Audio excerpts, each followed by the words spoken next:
حضرت محمد صلی اللہ علیہ وسلم نے اشارہ فرمایا، جہاں بیماری پھیلی ہو وہاں سے چلے جانا ہی چاہیے۔ مثلا کسی شہر میں وہاں پر شروع ہو گئی ہو اور ہم کام سے فارغ ہو کے اب گھر لوٹیں گے تو وہاں سے آ سکتے ہیں یا نہیں؟ وہاں موقع دفع ہونے تک ٹھہرنا ضروری نہیں۔ 3 وہاں بیشن کسی کام کے لیے باہر جا سکتے یا نہیں؟ ہوا پانی بدلنے کے لیے باقی جگہ چھوڑ کر جنگل کی طرف جا سکتے یا نہیں؟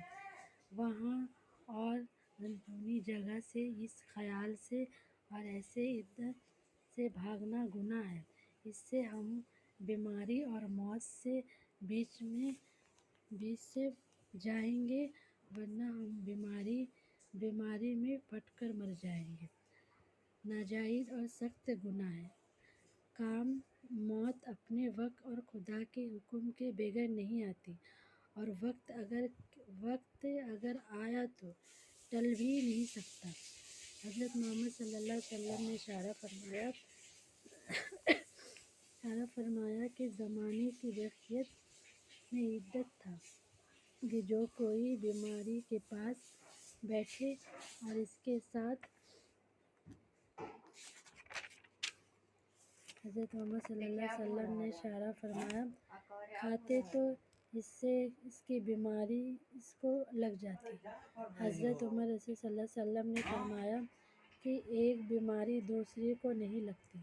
ایک مرتبہ حضرت عائشہ صلی اللہ علیہ وسلم نے اس کی جدائی سے مریض کا ہاتھ پکڑ کر اپنے کھانے کے برتن میں شریک کر لیا۔ مطلب ہے کہ یہ خدا کے حکم کی تعمیر ہے، بغیر کچھ نہیں ہو سکتا۔ عدت حفاظت کے لیے شریعت کی تعلیم دیتی ہے، جہاں بظاہر ضرورت نہ جائے، ورنہ وہاں سے بھاگے کیوں؟ وہاں جا کر بیماری متفق ہو جائیں گے۔ طبیعت مزدور اور وسیع لوگوں کی سمجھ میں وہاں جانے سے یہ ہوا، اور بھاگنے والا یہ سمجھے گا کہ بھاگنے سے بیچ میں کیا ہے، ورنہ ضرورت متفق ہو جاتا ہے۔ بھاگنے والا دوسروں کے لیے بھی زیادہ پریشان اور ہمت بخش بنتا ہے۔ اس لیے ایسے بہت ہی حکمت اور مصلحت پیش نظر آتی ہے۔